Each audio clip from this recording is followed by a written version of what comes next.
Hello future doctors. Myself doctor Pulkit Dandebaz. और आज चलिए हम पढ़ते हैं सेल्यूलर रेस्पिरेशन। आपने पढ़ा होगा कि सेल्यूलर रेस्पिरेशन एरोबिक तरीके का भी हो सकता है और एनेरोबिक तरीके का भी हो सकता है। तो चलिए स्टार्ट करते हैं हम। एरोबिक रेस्पिरेशन हम सबसे पहले पढ़ते हैं। देखिए, सेल के अंदर कौन से कंपार्टमेंट्स होते हैं आपको पता होगा कि सेल के अंदर मैंने आपको सेल के कैरेक्टरिस्टिक्स पढ़ाए थे। आप बताइए, देखिए सेल के अंदर एक साइटोसोल या साइटोप्लाज्म होता है और एक न्यूक्लियर मेम्ब्रेन के अंदर क्या होता है, आपका न्यूक्लियस। ठीक है, सेल के अंदर कई सारे मेम्ब्रेन बाउंड ऑर्गेनल्स भी हमें मिलते हैं, जैसे कि क्लोरोप्लास्ट है, माइटोकॉन्ड्रिया है। तो इन सब ऑर्गेनल्स के बारे में हमने सेल स्ट्रक्चर में पढ़ा था। अब आज हम देखते हैं, देखिए सेल स्ट्रक्चर की जानकारी हमारे लिए क्यों इम्पोर्टेंट है, क्योंकि जो सेल्यूलर रेस्पिरेशन के अलग अलग फेज अलग अलग ऑर्गेनल्स में अलग अलग प्लेसेस में सेल के अंदर होने हैं, तो एक बेसिक जानकारी हमें होनी चाहिए। देखिए, सबसे पहला स्टेप होता है वो होता है ग्लाइकोलाइसिस। ग्लाइकोलाइसिस का दूसरा नाम है जो हमें ध्यान रखना है, ईएमपी पाथवे। ये उन साइंटिस्ट के नेम पे है जिन्होंने ग्लाइकोलाइसिस की डिस्कवरी की थी। ठीक है, तो याद रहेगा, अगर ईएमपी पाथवे का क्वेश्चन आएगा तो हम कर देंगे कि ये ग्लाइकोलाइसिस है। ये कहाँ होता है सेल में? साइटोप्लाज्म में होता है, माइटोकॉन्ड्रिया में होता है, क्लोरोप्लास्ट में होता है, ये होता है साइटोसोल में। ठीक है, तो विजुअलाइजेशन करना है। एक सेल है, उसमें न्यूक्लियस है, न्यूक्लियस के बाहर वाला सारा पोर्शन क्या है, साइटोसोल। वहां हो रहा है अपना ग्लाइकोलाइसिस। देखिए, हम लोग क्या करते हैं, हम लोग ग्लाइकोलाइसिस में 10 स्टेप्स होती हैं। हम इनको ही पढ़ने में, एंजाइम्स को याद करने में हम इतना कंफ्यूज हो जाते हैं कि हमें पता ही नहीं होता कि इंपॉर्टेंट क्या है। देखिए, हम हम जो पूरे एरोबिक रेस्पिरेशन को इस तरीके से पढ़ेंगे कि स्टार्ट कहाँ से किया, एंड कहाँ से किया और प्रोडक्ट क्या है। देखिए, जैसे कि सेल्यूलर रेस्पिरेशन में आप हमको ग्लूकोज को तोड़ना है। ग्लूकोज यानी C6H12O6। ठीक है, मैं फॉर्मूला साइड में लिख देता हूं, C6H12O6। और आखिर में हमें क्या करना है, हमें जो C6 है इससे हमें 6 CO2 हमें रिलीज करनी है। तो हम देखेंगे अपने पूरे रेस्पिरेशन में कि कहाँ पे हमने 6 CO2 को रिलीज करवाया है। इसके अलावा यहां से हमें 4 ATP बनाने हैं प्लस 10 NADH2 बनाने हैं, और 10 NADH2 के अलावा हमें 2 FADH2 बनाने हैं। तो देखिए, पूरे एरोबिक रेस्पिरेशन में हमारे लिए दो क्वेश्चन सबसे इंपॉर्टेंट हैं कि कौन सा प्रोसेस कहाँ हो रहा है, और बाकी ये 4 ATP, 10 NADH2 और 2 FADH2 ये कहाँ बने हैं। तो पूरे अगर हमने ये सारी चीजें देख ली तो हमारा पूरा जो सारे क्वेश्चन है अपन सॉल्व कर सकते हैं। देखिए, मैं आपको बताता हूँ। जैसे फर्स्ट हम प्रोसेस लेते हैं जिसका नाम है ग्लाइकोलाइसिस। देखिए, मेन ग्लाइकोलाइसिस में है ये जो हमारी रिएक्शन है कि ग्लाइकोलाइसिस में हम ये देखते हैं कि ग्लाइकोलाइसिस से पहले हमने रिएक्शन में दिया क्या है और ग्लाइकोलाइसिस के बाद हमें मिला क्या है। देखिए, ग्लाइकोलाइसिस में ग्लूकोज एंटर किया है, ठीक है, और हमने 2 ATP हमने खर्च किए हैं। ठीक है, ये हमने दिया है। हमें मिला क्या है, 2 पायरुवेट, 4 ATP और 2 NADH2। ये हमें ध्यान रखना है। ठीक है, तो एक ग्लूकोज से हमने 2 पायरुविक एसिड बनाए हैं। ग्लूकोज में 6 कार्बन है, पायरुवेट में 3 कार्बन है, 2 मॉलिक्यूल हैं, यानी कोई CO2 रिलीज नहीं हुआ होगा। अगर ग्लूकोज में अगर मान लीजिए 7 कार्बन होते और 2 पायरुविक एसिड बन रहे होते तो एक CO2 रिलीज होता। यहाँ पे कोई CO2 रिलीज नहीं हुआ है। अब हमें देखना है कि हमने जो ये 2 ATP हमने खर्च किए हैं, ये कौन सी रिएक्शन में हमने खर्च किए हैं। 4 ATP कहाँ बने हैं और 2 NADH2 कहाँ बने हैं। ठीक, अपनी स्क्रीन पे देखते जाइए। देखिए, यहीं से क्वेश्चन आएगा एग्जाम में। चलिए बताइए, प्लांट जो कार्बोहाइड्रेट है किस फॉर्म में स्टोरेज करता है, सुक्रोज की फॉर्म। ठीक है, सुक्रोज एक डाइसैकेराइड है, हमने बायोमोलिक्यूल्स में इसके बारे में पढ़ा है। सुक्रोज कौन से दो मोनोसैकेराइड शुगर से बनता है, एक ग्लूकोज है और एक फ्रक्टोज है।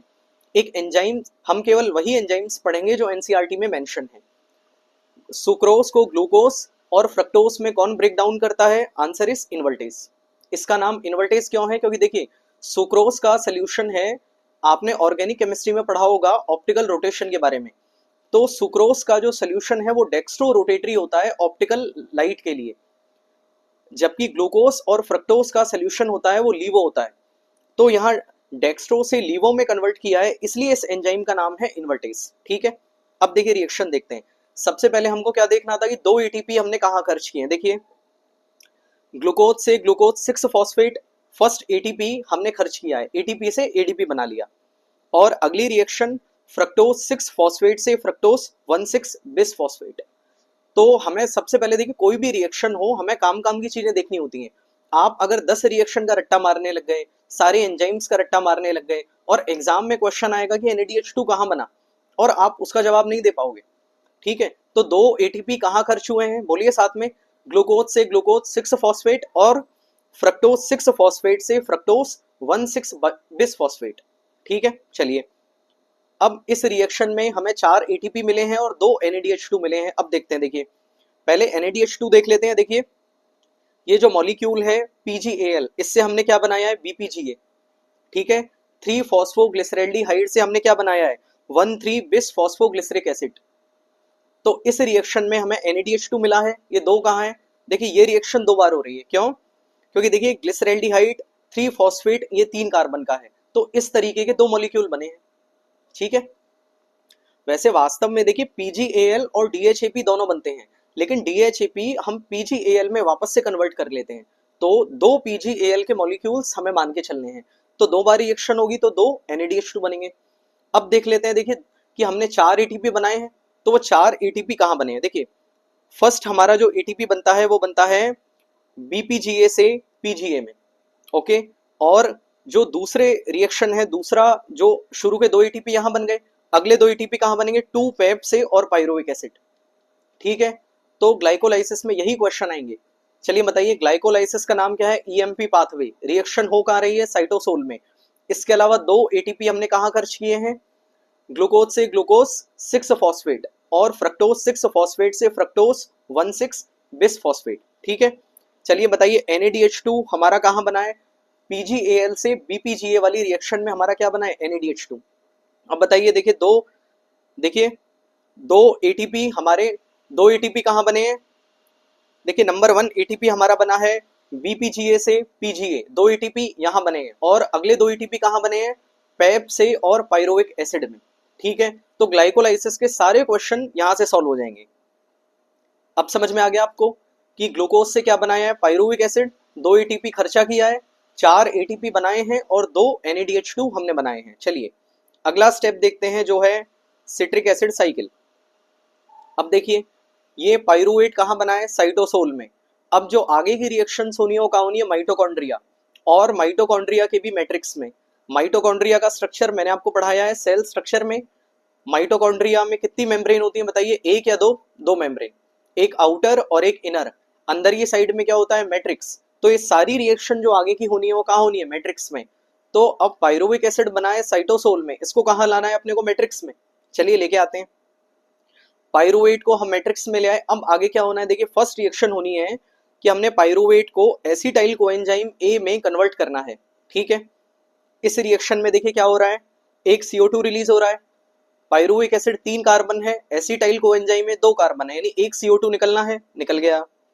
यहाँ पे हमने 2 NADH2 बनाए हैं, कैसे, देखिए 2 पायरुविक एसिड थे, 2 एसिटाइल कोएंजाइम में बनाए हैं, तो इस रिएक्शन में 1 बनाए, लेकिन टोटल कितने हो गए, 2 बना दिए। एंजाइम कौन सा है, पायरुवेट डिहाइड्रोजनेज। ठीक है, नाम से क्लियर है। अगर पायरुविक एसिड का डिहाइड्रोजनेशन करेंगे तभी तो 2 हाइड्रोजन निकलेंगे, उनको ही तो NAD से NADH2 में कन्वर्ट करेंगे तभी तो। बिल्कुल, देखिए ये फर्स्ट इसको बोलते हैं ऑक्सीडेटिव डीकार्बोक्सिलेशन। पायरुवेट का ऑक्सीडेशन हो रहा है और CO2 यानी डीकार्बोक्सिलेशन भी हो रहा है, इसलिए रिएक्शन होगा रही है माइटोकॉन्ड्रिया में। ठीक है, इस रिएक्शन में आप मुझे बताइए कि NADH2 कितने बन रहे हैं। चलिए एक मॉलिक्यूल का बताइए, एक NADH2 बना है। ठीक है, आगे देखते हैं। अब ये एसिटाइल कोएंजाइम A से देखिए अब ये एक साइक्लिकल रिएक्शन में एंटर कर रहा है। इस रिएक्शन में से देखिए 2 कार्बन का है, 2 CO2 बाहर निकलेंगे। ठीक है, तो पूरा का पूरा एसिटाइल कोएंजाइम में अपना गायब कर देना है और ऑक्सैलो एसीटेट आएगा रिएक्शन में जो वापस बन जाएगा। तो रिएक्शन समझ में आ रही होगी, एसिटाइल कोएंजाइम में आया है और ऑक्सैलो एसीटेट आया है, दोनों ने मिलकर एक 6 कार्बन का एक कंपाउंड बनाया है जिसका नाम है सिट्रिक एसिड। इस वजह से ही इस साइकिल का क्या नाम है, सिट्रिक एसिड साइकिल या ट्राई कार्बोक्सिलिक एसिड साइकिल। क्यों? क्योंकि आप सिट्रिक एसिड की अगर स्ट्रक्चर देखोगे तो 3 कार्बोक्सिलिक एसिड ग्रुप हैं, या इसका नाम है Krebs cycle. Krebs cycle scientist के नेम पे है, ठीक है। और ये रिएक्शन कहाँ हो रही है, आपकी माइटोकॉन्ड्रियल मैट्रिक्स में। और रिएक्शन क्या है, एसिटाइल कोएंजाइम में 2 कार्बन है, 2 CO2 बाहर निकलवा देनी है और ऑक्सेलो एसीटेट वापस बनवा देना है। इस रिएक्शन से देखिए ओवरऑल मैं आपको रिएक्शन बताऊं पाइरुवेट से, तो हम देखेंगे, देखिए पाइरुवेट 3 कार्बन का है, हमने 3 CO2 बाहर निकाल दी, 1 CO2 निकाल दिया कहाँ, अपना जो ऑक्सीडेटिव डीकार्बोक्सिलेशन में, और 2 CO2 आगे सिट्रिक एसिड साइकिल में। इसके अलावा 4 NADH2 बनाने हैं, एक FADH2 और एक ATP बनाना है, बना देंगे। चलिए देखिए, तो अब देख लेते हैं कि 3 NADH2 कहाँ बनवाने हैं, एक FADH2 कहाँ बनवाना है और ATP कहाँ बनवाना है। उन रिएक्शंस का नाम देख लेते हैं, सारे क्वेश्चन सॉल्व होंगे यहीं से। देखिए नंबर 1 NADH2 देखिए कहाँ बन रहा है, आइसोसिट्रेट से अल्फा कीटो ग्लूटारेट, NADH2 बन गया। चलिए आगे बढ़ते हैं, अल्फा कीटो ग्लूटारेट से सक्सिनाइल कोएंजाइम A, एक और NADH2 बन गया, बिल्कुल। और यहाँ देखिए दोनों CO2 हमने बाहर निकाल दिए, इसका मतलब है कि अब केवल वापस ऑक्जेलो एसीटेट बनाना है सक्सिनाइल कोएंजाइम A से, ठीक है। आगे रिएक्शन देखिए, एक ATP कहाँ बना है, यहाँ सक्सिनाइल कोएंजाइम A से सक्सिनेट, यहाँ वैसे क्या बनता है, GTP बनता है, लेकिन GTP को हम बाद में ATP में कन्वर्ट कर लेते हैं, तो हमको क्या मानना है कि एक ATP बना है। देखिए एक FADH2 कहाँ बना है, सक्सिनेट से फ्यूमरेट, F से फ्यूमरेट, F से FADH2, एक FADH2 बनवा दिया। और आखिरी NADH2 बना है मैलेट से ऑक्सेलो एसीटेट बनने में, ठीक है। तो अब रिएक्शन आपको समझ में आई होगी कि देखिए पाइरुवेट से, और हमने क्या करा है, 3 CO2 बाहर निकाले हैं, यहीं से काउंट कीजिए कितने NADH2 हैं, देखिए 4, एक ऑक्सीडेटिव डीकार्बोक्सिलेशन में और 3 आपके सिट्रिक एसिड साइकिल में। कितने FADH2 हैं, एक, यहाँ सक्सिनेट से और फ्यूमरेट। कितने ATP बने हैं, एक, सक्सिनाइल कोएंजाइम A से और सक्सिनेट, ठीक है। अब आप मुझे काउंट करके बताइए कि टोटल कितने NADH2 और टोटल कितने FADH2 और कितने ATP हमने बना लिए पूरे एरोबिक रेस्पिरेशन में। देखिए ग्लाइकोलाइसिस में हमने क्या किया था, 2 ATP खर्च किए थे और 4 ATP बनाए थे। कितने ATP बने टोटल, 2। कितने NADH2 बने, आंसर है 2। तो 2 NADH2 और 2 ATP कहाँ बने, ग्लाइकोलाइसिस में। आगे देखिए यहाँ 4 NADH2 और एक FADH2 और एक ATP। अब आप मुझे बताइए इनको डबल करना है, क्यों, क्योंकि पाइरुवेट क्या बनते हैं, 2 मॉलिक्यूल बनते हैं ग्लूकोज से, तो 2 पाइरुवेट से क्या रिएक्शन को डबल कर दें, बिल्कुल। 2 पाइरुवेट से क्या होगा आपका, देखिए 6 CO2, 8 NADH2, 2 FADH2 और 2 ATP, टोटल कितने हुए, 8 यहाँ हो गए NADH2, 2 ग्लाइकोलाइसिस में, कुल मिला के 10 NADH2, जो मैंने आपको शुरू में बताया, जो पूरे एरोबिक रेस्पिरेशन में आपके 10 NADH2 बनते हैं। देखिए 3 पाइरुवेट से हमने जो पाइरुवेट से 3 CO2 बनाए थे, तो 2 पाइरुवेट से 6 CO2 बन गए होंगे, 2 ATP ग्लाइकोलाइसिस और 2 ATP क्रेब्स साइकिल, कितने हो गए, 4, 10 NADH2 और FADH2, 2 साइकिल में कितने बनेंगे, 2, बिल्कुल। ये पूरा हो गया अपना एरोबिक रेस्पिरेशन, ठीक है। इस तरीके से देखिए चीजें याद रखनी है कि रिएक्शन में हमने दिया क्या, रिएक्शन से मिला क्या, और इसके बाद में जो इंपॉर्टेंट स्टेप्स हैं वो याद रखने हैं अपने को, ठीक है। चलिए अब अगला जो मैकेनिज्म है वो हमें बताता है कि देखिए अब हमने 10 NADH2 बना लिए, 2 FADH2 बना लिए, अब इनसे ATP बनाना कैसे है। इसका नाम है electron transport system, electron transport chain. ये कहाँ हो रही है, हमने पढ़ा ग्लाइकोलाइसिस कहाँ हो रहा है, साइटोसोल में। आपका जो क्रेब्स साइकिल और ऑक्सीडेटिव डीकार्बोक्सिलेशन कहाँ हो रहा है, मैट्रिक्स में, माइटोकॉन्ड्रिया में। ये ETS कहाँ चल रही है, ये चल रही है आपके इनर मेम्ब्रेन ऑफ माइटोकॉन्ड्रिया, ठीक है। यही चीजें याद रखनी है। अब देखिए ETS के बारे में पढ़ते हैं, ये डायग्राम आ रहा होगा आपको समझ में कि देखिए ये माइटोकॉन्ड्रिया की इनर मेम्ब्रेन है, ये आउटर मेम्ब्रेन है, और ये क्या है, मैट्रिक्स। यहाँ क्या है आपका इलेक्ट्रॉन ट्रांसपोर्ट सिस्टम, और ये जो बीच वाला हिस्सा है ये क्या है, इंटर मेम्ब्रेन स्पेस, यानी जहां आउटर और इनर के बीच वाला स्पेस। अब देखिए क्या करते हैं हम, अब हमको यहाँ करना क्या है, NADH2 और FADH2 को लेके आना है और बनाना क्या है, ATP। ETS के कुछ कंपोनेंट्स होते हैं, उनके बारे में देखते हैं। देखिए ETS का फर्स्ट कंपोनेंट क्या है, ETS का फर्स्ट कॉम्प्लेक्स है NADH डिहाइड्रोजनेज, ठीक है। इसके नाम से क्या क्लियर है, ये NADH का डिहाइड्रोजनेशन यानी उससे हाइड्रोजन एटम लेने वाला है, तो NADH को NAD में कन्वर्ट कर देगा ये। समझ में आता है? इस पूरे कॉम्प्लेक्स के देखिए 4 पार्ट होते हैं। नंबर 1 पार्ट क्या है? एक एंजाइम है NADH डिहाइड्रोजनेज। अगला पार्ट है FMN फ्लेविन मोनोन्यूक्लियोटाइड। मैंने आपको बायोमोलिक्यूल चैप्टर में एंजाइम्स के बारे में पढ़ाया था, वहां कोफैक्टर्स के बारे में बताया था। कितने तरीके के कोफैक्टर्स होते हैं? 3 तरह के। First prosthetic group, second coenzyme और थर्ड मेटल आयंस। FMN क्या है?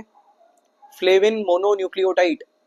ठीक है, ये एक प्रोस्थेटिक ग्रुप है, ये टाइटली बाउंड होता है। मैंने आपको बताया कि ऑर्गेनिक कंपाउंड जो टाइटली बाउंड होते हैं वो क्या है? Prosthetic group. FMN क्या है आपका? Prosthetic group. इसके अलावा अगला थर्ड कंपोनेंट क्या है? Iron sulphur moiety. और फोर्थ कंपोनेंट क्या है? यूबिक्विनोन। तो कॉम्प्लेक्स 1 के 4 कंपोनेंट हैं। इसका काम क्या है? देखिए, NADH2 को डिहाइड्रोजनेज करना यानी NADH2 से NAD बनाना। इसके साथ में अभी क्या करेगा? इलेक्ट्रॉन्स को आगे पहुंचाएगा। और नंबर 3 काम क्या करेगा? देखिए, ये मैट्रिक्स से 4H+ लेके और इंटर मेम्ब्रेन स्पेस को दे देगा। ये इसके 3 काम है। ठीक है, चलिए अब ये जो यूबिक्विनोन, अगर इसको मैं यूबिक्विनोन को रिडक्शन कर देता हूं तो यूबिक्विनोल बनेगा, क्योंकि हमने H+ लिया है NADH2 से। ये H+ किसने लिए हैं? यूबिक्विनोन ने। इनको कॉम्प्लेक्स 3 को देना है। देखिए, कॉम्प्लेक्स 1 से और कॉम्प्लेक्स 3 को दे रहे हैं, 2 को नहीं दे रहे हैं। ठीक है, देखिए कॉम्प्लेक्स 3 का क्या नाम है? Cytochrome BC1। ठीक है, इसके क्या कंपोनेंट है? Cytochrome B, iron sulphur moiety और साइटोक्रोम C1। ठीक है, ये तीनों पूरा एक कॉम्प्लेक्स है। अब देखिए, जैसे ही अब कॉम्प्लेक्स आपके 3 से जैसे ही इलेक्ट्रॉन आगे जाएंगे, इसका भी वही काम है कि 4 प्रोटॉन्स को मैट्रिक्स से इंटर मेम्ब्रेन स्पेस में डाल देना। ये इसने डाल दिया है। ठीक है, अब आप पूछेंगे कॉम्प्लेक्स 2 कहाँ गया? देखिए, कॉम्प्लेक्स 2 FADH2 के डिहाइड्रोजनेशन में हेल्प करेगा। जो आपका कॉम्प्लेक्स 2 है उसका नाम है सक्सीनेट डिहाइड्रोजनेज। ठीक है, देखिए मैं आपको सिट्रिक एसिड साइकिल में बताता हूं, तब आपको और अच्छा समझ में आएगा। देखिए, सक्सीनेट से फ्यूमरेट, इस रिएक्शन में हमने FADH2 बनाया। इस रिएक्शन को कौन सा एंजाइम कैटालाइज करता है? Succinate dehydrogenase. जो सक्सीनिक एसिड से हाइड्रोजन लेके किसको देगा? FAD को। और क्या बना देंगे? FADH2। ठीक है, अब देखिए, यही आपका कॉम्प्लेक्स नंबर 3 है, सक्सीनेट डिहाइड्रोजनेज। इसने क्या किया है? तो देखिए, यही रिएक्शन आगे अब क्या होगा? FADH2 से FAD में कन्वर्ट करवा देंगे। ठीक है, लेकिन इस रिएक्शन में आप देखिए, क्या कोई प्रोटॉन्स आपको दिख रहे हैं? यहाँ नहीं। तो FADH2 से FAD में डिहाइड्रोजनेशन होता है, लेकिन प्रोटॉन्स मैट्रिक्स से इंटर मेम्ब्रेन स्पेस में नहीं जाते हैं। ठीक है, चलिए अब ये जो कॉम्प्लेक्स 2 है, ये अपने H+ यानी प्रोटॉन्स, अब जो यहाँ से जो इलेक्ट्रॉन्स हैं वो कहाँ जा रहे हैं? वापस कॉम्प्लेक्स 3 में। तो कॉम्प्लेक्स 1 से और जो इलेक्ट्रॉन्स कहाँ गए? कॉम्प्लेक्स 3। और कॉम्प्लेक्स 2 से कहाँ गए इलेक्ट्रॉन्स? कॉम्प्लेक्स 3 में। ठीक है, चलिए कॉम्प्लेक्स 4 देखते हैं। इसका नाम है साइटोक्रोम C ऑक्सीडेज। देखिए क्या हो रहा है? कॉम्प्लेक्स 3 से इलेक्ट्रॉन्स किसने लिए? Cytochrome C। ये क्या है? मैसेंजर है, एक पोस्टमैन है। इसने इलेक्ट्रॉन लिए कॉम्प्लेक्स 2 से और किसको? कॉम्प्लेक्स 3 से, और किसको दिए? कॉम्प्लेक्स 4 को। कॉम्प्लेक्स 4 में क्या है? Cytochrome C oxidase, cytochrome A, cytochrome A3 और कॉपर, ये 3 चीज हैं इसमें। ठीक है, इलेक्ट्रॉन यहाँ आ गए। जैसे ही इसके पास आए, इसका काम है 2 प्रोटॉन को मैट्रिक्स से इंटर मेम्ब्रेन स्पेस में डाल देना। अब आखिर में जो इलेक्ट्रॉन्स आए हैं वो कहाँ गए? देखिए, ऑक्सीजन के पास। और ऑक्सीजन H+ और इलेक्ट्रॉन्स ने मिलकर क्या बना लिया है? पानी। तो अब समझ में आ गया, कॉम्प्लेक्स 1 से किसको देना है? 3 को, फिर 4 को, फिर ऑक्सीजन को। या FADH2 है तो कॉम्प्लेक्स 2, कॉम्प्लेक्स 3, कॉम्प्लेक्स 4 और ऑक्सीजन को। ऑक्सीजन क्या है? टर्मिनल एक्सेप्टर है आपके इलेक्ट्रॉन्स का। ठीक है, पानी कहाँ बना है? आपके मैट्रिक्स में, ये हमको याद रखना है। अब आप पूछेंगे कि सर, इंटर मेम्ब्रेन स्पेस में हमने यहाँ प्रोटॉन्स डाले हैं, H+ डाले हैं, इनका क्या करना है? भाई ATP तो बने ही नहीं। ATP कहाँ से बनेंगे? कॉम्प्लेक्स 5 से, जिसका क्या नाम है? आपका जो ATP सिंथेज चैनल है। इसके 2 पार्ट हैं, देखिए F0 और F1। F0 क्या है? एक टनल है, एक चैनल है जहां से प्रोटॉन्स आएंगे। और F1 क्या है? जो ATP बनाएगा। देखिए, ADP से क्या बना लिया? ATP। तो अब अपन ने पहले क्या किया है? इस पूरे ETS में अपन ने मैट्रिक्स से इंटर मेम्ब्रेन स्पेस में प्रोटॉन्स को डाला है। एक प्रोटॉन ग्रेडियंट बनाई है, और आखिर में कॉम्प्लेक्स 5 ने क्या किया है, उस प्रोटॉन ग्रेडियंट के सहारे एटीपी बनाया है। ये पूरा है अपना ईटीएस। तो अब पूछेंगे कि सर NADH2 और FADH2 से हमने एटीपी बना लिए, कितने बनाए हैं? एक NADH2 से बनते हैं 3 एटीपी और एक FADH2 से बनते हैं 2 एटीपी। ठीक है, चलिए तो अब आप मुझे बताइए कि पूरे एरोबिक रेस्पिरेशन में कितने एटीपी बन गए? ग्लाइकोलाइसिस में क्या था? 2 एटीपी, 2 NADH2। एक NADH2 से कितने बन गए? 3, तो 2 से कितने बने? 6।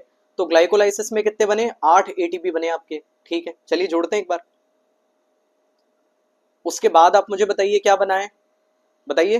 देखिए 4 NADH2 बने हैं पायरुवेट से आगे जाके, तो 4 NADH2 से कितने हो गए? 12 प्लस, देखिए उसको डबल करना है ना, 4 को 8 को, तो इसको डबल कर देते हैं, चलिए 24। 2 FADH2 बने हैं, उनसे कितने बने? 4, और 2 ATP बने, इनको जोड़िए। 24 8 32 4 36 2 38।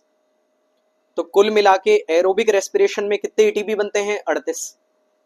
सीधा एनसीईआरटी में से है, और किस तरीके से बनते हैं आपको आना चाहिए। ठीक है, अब चलिए, अब मान लीजिए कि हमारी सेल कह रही है, अगर मान लीजिए किसी भी सेल में अगर माइटोकॉन्ड्रिया है ही नहीं, यानी एरोबिक रेस्पिरेशन हम लोग नहीं कर सकते, तो अब आप मुझे बताइए कि अब कैसे चलेगा। देखिए ग्लाइकोलाइसिस हो सकता है वो साइटोसोल में है, वो प्रोकैरियोटिक और यूकैरियोटिक दोनों सेल्स में होता है, लेकिन माइटोकॉन्ड्रिया तो केवल यूकैरियोटिक सेल में है। तो अब बताइए आगे ग्लाइकोलाइसिस से आगे कैसे बढ़ना है। देखिए इसका प्रोसेस है फर्मेंटेशन। देखिए मैं आपको बताता हूँ कैसे। देखिए यहाँ तक का प्रोसेस आपको पता है कि ग्लूकोज से और 2 पायरुविक एसिड बनवा लिए साइटोसोल में ग्लाइकोलाइसिस के थ्रू, 2 एटीपी बना लिए, 2 NADH2 बना लिए, दिख रहा होगा आपको। अब देखिए, देखिए सेल कह रही है, प्रोकैरियोटिक सेल, कि भाई हम तो 2 एटीपी में खुश हैं, आप तो हमको 2 एटीपी दे दो, लेकिन जो NADH2 आपने बना लिया है, हमारे पास माइटोकॉन्ड्रिया या ETS है नहीं, तो हमको तो NADH2 से वापस NAD बना के दे दो, इतना चाहिए। तो देखिए एक तरीका है कि पायरुविक एसिड से क्या बनवा लें? एल्कोहल। एल्कोहल यानी इथेनॉल प्लस CO2। इस रिएक्शन में 2 एंजाइम काम करते हैं, पायरुवेट डी कार्बोक्सिलेज और एल्कोहल डिहाइड्रोजनेज, ये 2 एंजाइम हैं। अब इस रिएक्शन में देखिए कर क्यों रहे हैं, आपको समझ में आएगा कि NADH2 से NAD बनाया है, क्योंकि ये लोग NADH2 को यूटिलाइज नहीं कर सकते, लेकिन अगर NAD प्लस वापस आ गया तो क्या ये ग्लाइकोलाइसिस वापस कर सकते हैं? बिल्कुल, 2 एटीपी में खुश हैं। या पायरुविक एसिड से बनवा लो लैक्टिक एसिड, एंजाइम क्या है? लैक्टेट डिहाइड्रोजनेज, यहाँ पे भी वही काम किया है, NADH2 को NAD में कन्वर्ट किया है। तो अब आप मुझे बताइए कि यहाँ कितने एटीपी मिलते हैं? अगर मैं एनारोबिक रेस्पिरेशन या फर्मेंटेशन कर रहा हूँ, कितने एटीपी मिलेंगे? आंसर है 2। अब आप मुझे बताइए कि एरोबिक में कितने मिले थे? 38। ये कितना परसेंट है? इसको फैलाइए, बेसिक मैथमेटिक्स आती है ना हमें। देखिए 2 एटीपी बटा 38 एटीपी मल्टीप्लाई बाई 100, ये लगभग लगभग 5 से 6% के बीच में आता है। इसका मतलब है कि एनारोबिक रेस्पिरेशन की एफिशिएंसी आपके एरोबिक से लगभग 5 से 6% ही है। इसको एनसीईआरटी वाला कैसे लिखता है? एनसीईआरटी वाला लिखता है लेस देन 7, वो एक सेफ खेलते। ठीक है, तो एनारोबिक रेस्पिरेशन में जो एटीपी बनते हैं वो एरोबिक के 7%, 7% से भी कम है। चलिए एरोबिक भी पढ़ लिया, एनारोबिक भी पढ़ लिया, अब हम देखेंगे एम्फीबॉलिक पाथवे क्या होता है। देखिए कि देखिए रेस्पिरेशन जो हम सबने पढ़ा, हमने ग्लूकोज को और तोड़ दिया है आगे, तो एक कैटाबॉलिक पाथवे होना चाहिए, लेकिन ऐसा नहीं है। देखिए सेल क्या है, एक यूनाइटेड वे में काम करती है, तो सेल जो है रेस्पिरेशन को एक कैटाबॉलिक पाथवे में यूज नहीं करती, बहुत सारे नए मॉलिक्यूल्स बनाने में भी यूज करती है। देखिए कैसे, देखिए मान लीजिए कि सेल के पास कोई फैट है, फैट किस में टूटता है या फैट किससे बना होता है बताइए? फैटी एसिड और ग्लिसरॉल। ठीक है, अगर सेल को फैटी एसिड को तोड़ना है रेस्पिरेशन में तो कैसे करेगी? देखिए फैटी एसिड से एसिटाइल कोएंजाइम ए बनाते हैं, वो किस में पार्ट लेगा? सिट्रिक एसिड साइकिल में। पर एज सपोज कीजिए कि सेल को आपको फैटी एसिड बनाना है, तो सेल क्या करेगी? जो रेस्पिरेशन में एसिटाइल कोएंजाइम ए बना है उससे फैटी एसिड बना लेगी। तो अब आप मुझे बताइए क्या नए मॉलिक्यूल्स का हमने सिंथेसिस किया है? यस, तो ये एनाबॉलिक पाथवे होना चाहिए और रेस्पिरेशन के अंदर ही काम हो रहा है। बिल्कुल, तो इस तरीके से काम चलता है इसको हम बोलते हैं एम्फीबॉलिक पाथवे यानी anabolic plus catabolic pathway. Respiration को हम कैटाबॉलिक नहीं मानते हैं, ठीक है। इस तरह से ही देखिए हम ग्लिसरॉल को भी देख सकते हैं कि देखिए जो ग्लिसरॉल है हमने फैटी एसिड के साथ में फैट के टूटने से बनाया है। ग्लिसरॉल कहाँ पार्टिसिपेट करेगा, यहाँ पे 3-फॉस्फोग्लिसरैल्डिहाइड पे। इसी तरीके से जो ग्लाइकोलाइसिस और क्रेब्स साइकिल की अलग अलग स्टेजेस में अलग अलग मॉलिक्यूल्स आपके रेस्पिरेशन में पार्ट लेते हैं। इस चैप्टर का आखिरी पार्ट है रेस्पिरेटरी क्वोशंट। जैसे आईक्यू होता है इंटेलिजेंस क्वोशंट, रेस्पिरेटरी क्वोशंट क्या होता है? रेस्पिरेटरी क्वोशंट होता है अपना कि आपने कितना CO2 बाहर निकाला अपॉन कितना O2 आपने यूज किया, ठीक है। जैसे कार्ब के लिए होता है 1, आप अगर रिएक्शन देखेंगे तो हम जितना ऑक्सीजन यूज कर रहे हैं उतना ही CO2 बाहर निकालते हैं, जो हमने ग्लूकोज का देखा है इसमें। फैट के लिए होता है <1। <1 हमने क्यों बोला है? क्योंकि अलग अलग फैट के लिए अलग अलग होता है, लेकिन 1 से कम होता है। प्रोटीन के लिए जनरली वो रहता है 0.9। इसको बोलते हैं RQ या रेस्पिरेटरी क्वोशंट। तो चलिए सेल्यूलर रेस्पिरेशन हमारा कंप्लीट हुआ। इस तरीके से हमें याद रखनी है सारी चीजें, और अगले चैप्टर हम पढ़ते हैं फोटोसिंथेसिस। चलिए, गुड लक।